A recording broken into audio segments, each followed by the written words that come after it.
On a recent walk near Ingleby in Derbyshire, we came across an intriguing feature tucked just off a rural path.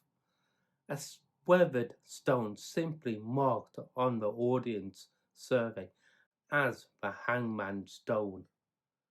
Despite its name, this isn't a tree at all.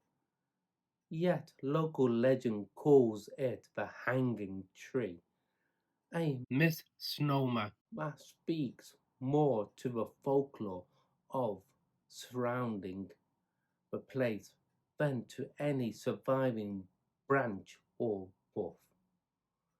This solitary stone is said to mark the spot where a sheep thief met his end, executed for the crime as the tale goes, right here in the open countryside, though the details are hazy and passed down by word of mouth.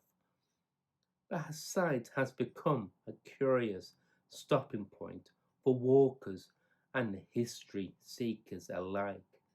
Its presence isn't dramatic. No signpost, no storyboard, no plaques, just a quiet, solid reminder that even the most serene landscape carry the weight of the past.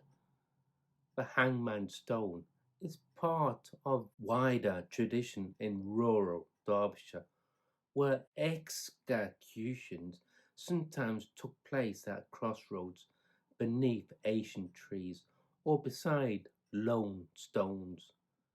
Place names often preserve these echoes, gruesome events that once drew spectators, now softened in folklore.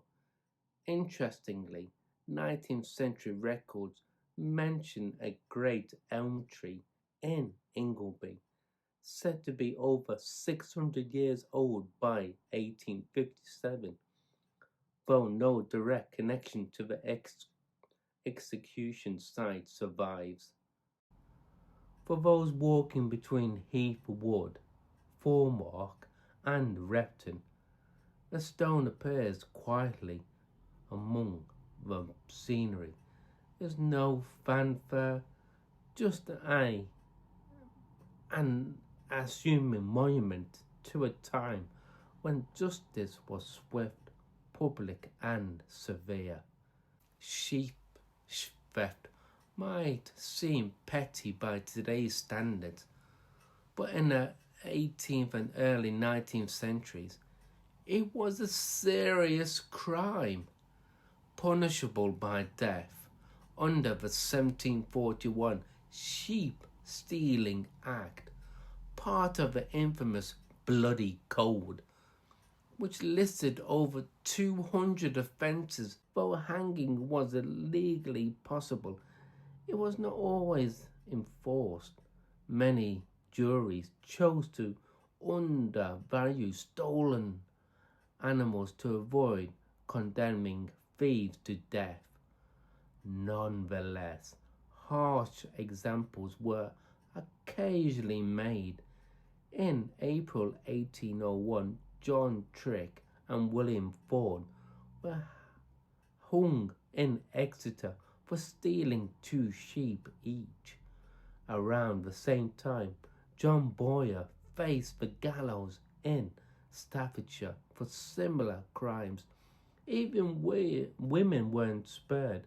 Anne Baker, hung in Rutland in 1801, was one of only 5 women ever executed for sheep theft. In remote areas like Ingleby, theft hit communities hard. Local landowners often formed anti-theft societies, offering rewards and sometimes using bloodhounds to track down suspects. Punishment included public whipping or the pillory, intended to humiliate as much as penalize. Over time, public discomfort when the severity of bloody code led to reform. The Judgment of Death Act 1823 gave judges discretion in sentencing, and by 1832 the Punishment of Death Act removed sheep stealing from a list of capital crimes. As one modern observer put it, by the 1770s there were 222 crimes, including the stealing of an animal. And a final thought today, a hangman's stone near Ingleby serves not as a spectacle, but as a subtle reminder of justice, of folklore, of how rural communities once balanced survival, crime, and punishment. Harsh times, half for an environment where there wasn't a lot of food around. Well, if you do the time, if you can't do the crime, don't do the time. Something like that. Something like that. I'm sure somebody in the comment will be able to tell me the direct quote of that. If you can't do the time, don't do the crime. That's it, yeah. So just come to me. So I do hope you enjoyed this short segment, and I do hope to see you again. Thank you for watching.